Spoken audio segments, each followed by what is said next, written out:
Trump వ్యవహార శైలి వలన భారత్ అమెరికా సంబంధాలు ఎట్లా ఉండవచ్చు? ట్రంప్ రెండోసారి అధికారంలోకి వచ్చాడు. జనరల్గా రాడు అనే పరిస్థితే ఉండే. ఎప్పుడైతే అతని మీద కాల్పులు జరిపిన తర్వాత కొంత సానుభూతి ఎక్కువ పెరిగింది. ఆ తర్వాత ఆయన వెనకాల అమెరికాలోని కొన్ని క్యాపిటలిస్టులు అంతా కూడా వాళ్ళ వెనకాల చేరి ఎన్నికల్లో తను ఊహించని విధంగా గెలుపు వచ్చాడు. ట్రంప్ పోయినసారి ఈసారి 2 సార్లు కూడా చెప్పేది ఏంటంటే అమెరికా ఫస్ట్ అని ఒక నినాదం తీసుకున్నాడు. సహజంగా ఆ దేశ ప్రజల యొక్క అవసరాలు తీర్చడానికి, ఆ దేశంలో ఎవరైతే సిటిజన్స్ ఉన్నారో, ఆ దేశానికి ఎవరైతే విజిటర్స్ వచ్చినా, ఎవరు వచ్చినా ఆ ప్రజల యొక్క సౌకర్యాలు పెంచడానికి విధానపరంగా ప్రజల యొక్క దేశ అభివృద్ధి కోసం మాట్లాడుతాడు.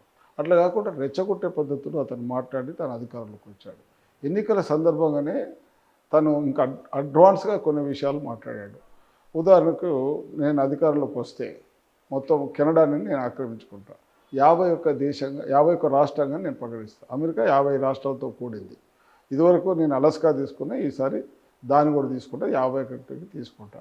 గ్రీన్లాండ్ డెన్మార్క్ నుంచి నేను తీసేసుకున్నా. గ్రీన్లాండ్ ప్రజలారా మా దాంట్లో కలవండి అని చెప్పేసి చెప్తున్నాడు. అట్లాగే పెనామా కాలువ 76లో ఒప్పందం ప్రకారం మెక్సికోకు వాపసు చేశారు. అది ఆల్రెడీ వాళ్ళ స్వాధీనంలో ఉంది. పెనామా కాలువ తిరిగి వాపసు తీసుకుంటారు. ఇవన్నీ ఒక మాట మాట్లాడుతున్నాడు.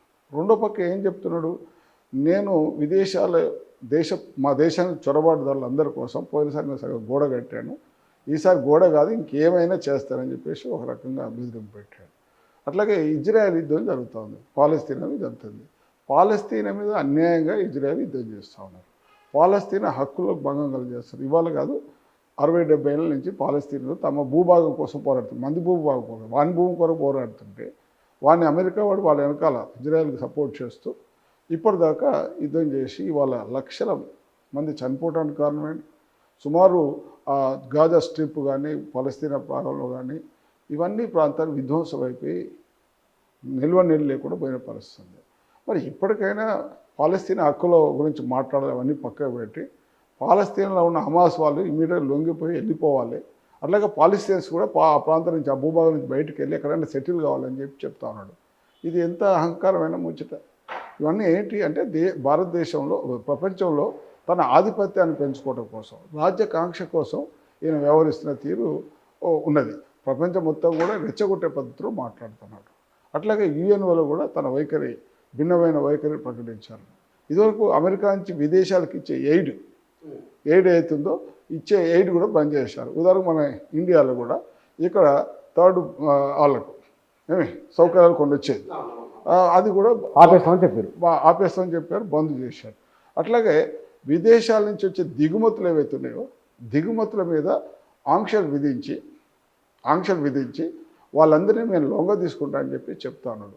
ఇప్పటికే మెక్సికో వాళ్ళు కొద్దిగా ప్రతిఘటన చేసినప్పటికీ మళ్ళీ వాళ్ళు అదిరించి వాళ్ళు లొంగ తీసుకొని దిగుమతి అర్జెంటీనా కానీ, మెక్సికో కానీ, బ్రెజిల్ కానీ ఇట్లాంటి వాళ్ళ చుట్టూ ఇవన్నీ దేశాల నుంచి అదిరించుకొని తన వైపు అనుకూలమైన పద్ధతిలో తిప్పుకునే ప్రయత్నం చేస్తూ ఉన్నారు.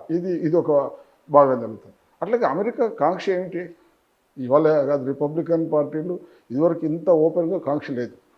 ఇవాళ ఎప్పుడో బ్రిటిష్ పరిపాలన అస్తమించిన సామ్రాజ్యం చూసాం, ఆ తర్వాత ఫ్రాన్స్ చూసాం, పోర్చుగీస్, అనేక దేశాలు, వలస దేశాలని అందరూ కూడా విముక్తి అయ్యి ఏ దేశానికి ఆ దేశం అభివృద్ధి చెందుతున్నారు.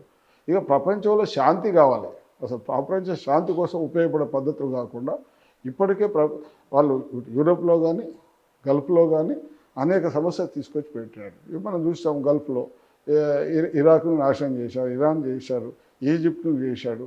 అట్లా అనేక దేశాలని, గడ్డాఫీ ఇట్లా అనేక వాళ్ళని వీళ్ళు జోక్యం చేసుకొని, ఆ దేశాలు జోక్యం చేసుకొని అదిరించుకొని చేస్తున్నాం. మన దాకా ఆఫ్ఘనిస్తాన్లో చూసాం. ఆఫ్ఘనిస్తాన్లో 15 సంవత్సరాల పాటు అక్కడ పోయి వీళ్ళ సైన్యం తీసుకుపోయి పెట్టి ఇప్పుడు ఏకపక్షంగా బయటకు వచ్చాడు. అక్కడ ఒక మతపరమైన ప్రభుత్వం ముందరకు వచ్చేది. అంటే ఇవన్నీ చేస్తున్న చర్యలు అంటే ఏమిటి అని చూసినప్పుడు తన పెత్తందారి ధోరణిని అవపడటానికి ఉపయోగపడే ప్రయత్నం ఒకటి జరుగుతూ ఉంది. రెండో పక్క ఇవాళ ఈయన వచ్చిన తర్వాత ఎవరైతే మన ట్రంప్, ఇప్పుడు ఆయన ఏం చెప్తున్నాడు, ఆయన వెనకాల ఎవరున్నారు, ఆ దేశ రాజకీయ విధానాన్ని అనుసరించే వాళ్ళు, లేదు రిపబ్లికన్ విధానం అనుసరించే వాళ్ళు కాకుండా క్యాపిటలిస్ట్ ఆయన వెనకాల చేరారు. ఎలాంటి మస్కున్నాడు, ఆయన ప్రపంచంలో అత్యంత సంపన్నుడు. ఆయన ఏ సలహా ఇస్తే ఆ సలహా అమలు చేస్తానికి సిద్ధపడుతున్నాడు.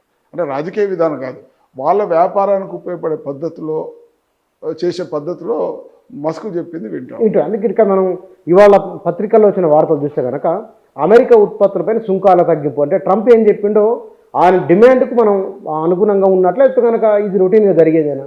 అసలు ట్రంప్ ఇట్లా ఉన్నాడు అనే దానికంటే ట్రంప్ పోయినసారి ఎలక్షన్లో పోటీ చేసినప్పుడు బైడెన్ వర్సెస్ ట్రంప్ అన్నప్పుడు మోడీ గారు అక్కడికి వెళ్ళి హౌరా మోడీ అనే పద్ధతిలో ఒక పెద్ద క్యాంపెయిన్ జరిపిన హూస్టన్లో ఓ పెద్ద ఎత్తున మోడీని బలపరుస్తూ వచ్చాడు.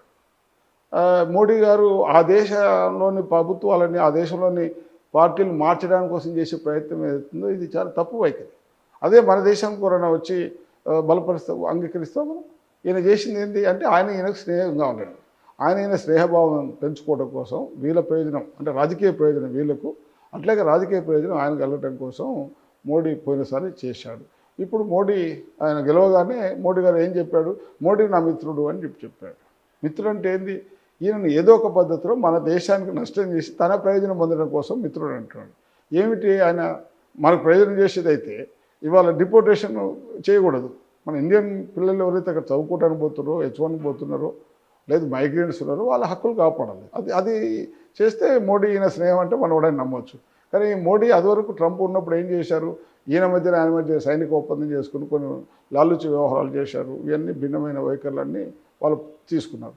ఇప్పుడు ట్రంప్ వచ్చిన తర్వాత ఏమంటున్నాడు, దిగుమతి సుంకాలు మీరు తగ్గించుకోండి, అంటే అమెరికాకి ఎగుమతి చేసే ఏవైతే ఉన్నాయో అవి మీరు తగ్గించుకోండి, అవి తగ్గించుకోకపోతే మేము కూడా మీకు పన్ను వేస్తాం, అట్లే విధంగా మా ఉత్పత్తులు ఏవైతే మీ దేశానికి వస్తున్నాయో వాటికి ట్యాక్స్ తగ్గించండి అని వాళ్ళకి బెనిఫిట్గా రెండు, అంటే మీ ఇంటికి వస్తే మాకేమిస్తాం, మా ఇంటికి వస్తే మేము మాకేమిస్తాం అనే పద్ధతిలో ట్రంప్ చేస్తూ ఉన్నాడు. ఈ సందర్భంగా జయశంకర్ పోయాడు. జయశంకర్ పోతే ట్రంప్ ప్రమాణ స్వీకారానికి ఎవరు పోవాలి, ఒక దేశ ప్రధానమంత్రో, దేశ రక్షణ మంత్రో, దేశ విదేశాంగ మంత్రో, లేదా ఒక డెలిగేట్ పోవాలి. కానీ ట్రంప్ ఎవరిని పిలిచిండ్రు, మన భారతదేశంలో అత్యంత సంపన్నుగా ఉన్న ముఖేష్ అంబానీని పిలిచిండు, భార్య భర్తని. అంటే అప్పుడు మనం అవమానపరిచేట గౌరవపరిచేట మన ప్రభుత్వాన్ని. మన జయశంకర్ని పిలవాలి ఒకవేళ, లేకపోతే మోడీని పిలవాలి, లేదు మీ భారతదేశం నుంచి ఒక ప్రతినిధిని పంపండి అంటే ప్రతినిధి పంపాలి. అట్లా కాకుండా వ్యాపారస్తుని పిలిచాడు. అంటే ఏమిటి ఆయన ఆలోచన, అంటే మన భారతదేశ ప్రభుత్వాన్ని కానీ మన భారతదేశ సార్వభౌమత్వాన్ని కూడా అంగీకరించకుండా తన వ్యాపార దృక్పథం కోసం ఉన్న వాళ్ళని పిలిపించడం అనేది జరిగేది. ఇది చాలా తప్పుడు వైఖరి. మనం ఇంత పెద్ద దేశాన్ని, ఇంత పెద్ద స్వతంత్ర దేశాన్ని, పైగా మోడీ నా దగ్గర జేబులు ఉన్నదనే పద్ధతి ఉన్నవాడిని కూడా ఇక్కడ అవమానపరిచిన పరిస్థితి. అదే జయశంకర్ తర్వాత వెళ్ళాడు. నిన్న మొన్న వాణిజ్య మంత్రి కూడా వెళ్ళాడు.